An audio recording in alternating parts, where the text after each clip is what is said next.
Hi there! For today's video on crochet basics, I wanted to show you how to do the treble crochet.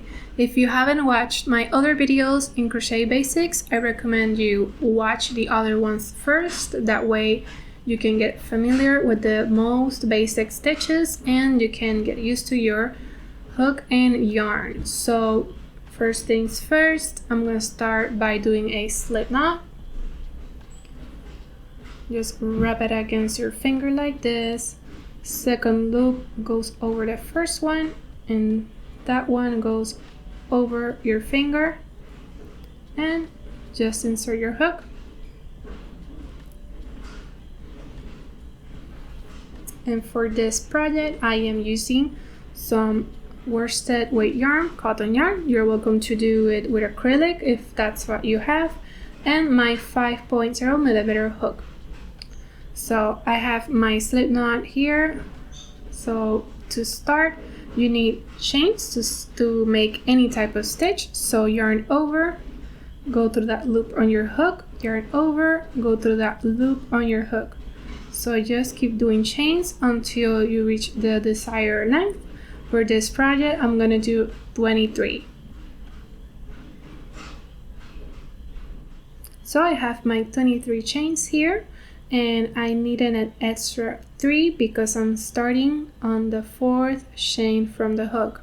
So whatever you want your project to be, whatever the length, you add 3 more chains. So yarn over, skip 3 chains, 1, 2, 3. The loop on your hook doesn't count, so you're going to go into that 4th. And for the treble crochet, you yarn over 2 times.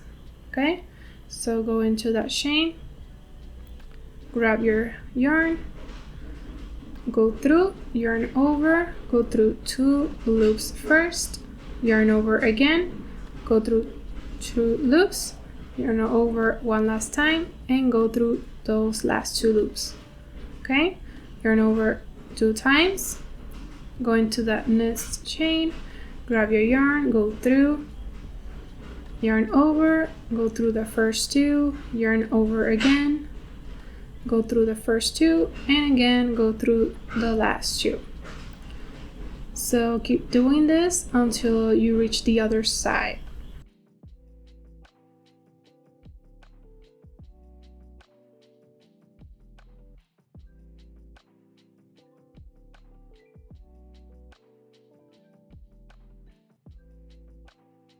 So I finished the first row. That is how it's looking.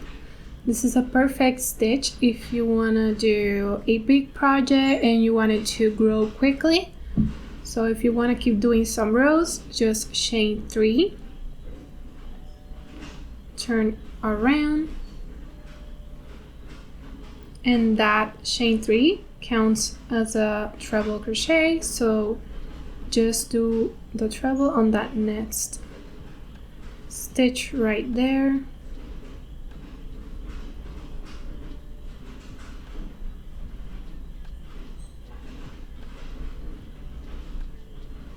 Okay, and just keep doing rows until you like your project, or if you're just practicing, whatever you prefer. I have here a square that is already completed. That is how a treble crochet looks. Okay, and when you go to your 3rd round and you have this chain 3 stitch, you just do the treble and that last chain. Okay, important, because then your square is going to start decreasing. So that's it for today's video on crochet basics. I hope you enjoyed learning how to make the treble crochet. So if you want to keep learning on any other type of stitch, you're welcome to do so on my crochet basics playlist. See you on the next one.